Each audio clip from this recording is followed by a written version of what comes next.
วิตทหารบ่คือข้าราชการพลเรือนคำบ่ได้ยืนคืนบ่ได้อยู่นอนค่ายเป็นประจำ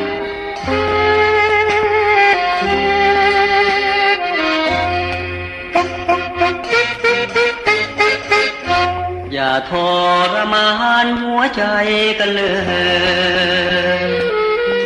เจ้าอย่าเมินเสยละเลยเหมือนคนสั่งการถ้าผิดสิ่งใดดวงใจจึงลงโทษทันด่วนมาตัดหักขาดบ้านหัวใจจะบันสุดฝืนอย่าทรมานหัวใจกันเลยข้าบ่อยากเห็นน้องเป็นของชายคนอื่นข้าตัดสินใจลืมได้ปล่อยอ้ายคุ้มคืนเป็นยังบ่ส่งหาคืนอ้ายก่อนจะเปลี่ยนใจ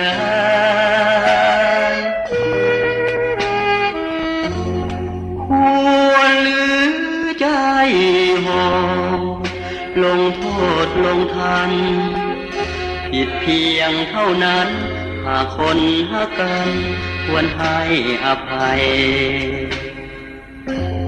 ข้าเพียงผิดนัดครั้งเดียวเท่านั้นน้องเองก็หู้อยู่แล้วว่าเรียกการของอ้ายป้ามือบ่ได้โธ่จำเป็นไปหาบ่ได้เท่านี้หรือจึงเปลี่ยนใจสร้างโหดสร้างให้เหลือโท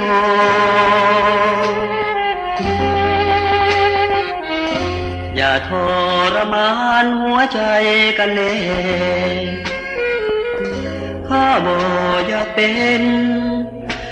เพชรสาขาท่าโคขอเจ้าจงไปตามทางแสนไกลให้พ้นอย่าทรมานใจคนเหลือทนเจ้าอาจจะตาย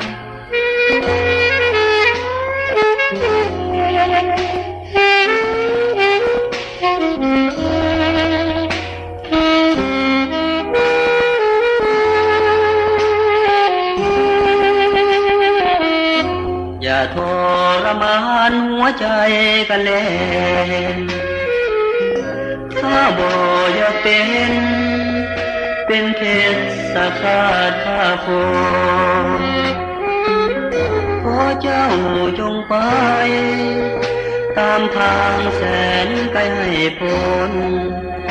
อย่าทรมานใจคนเหลือทนเจ้าอาจจะตาย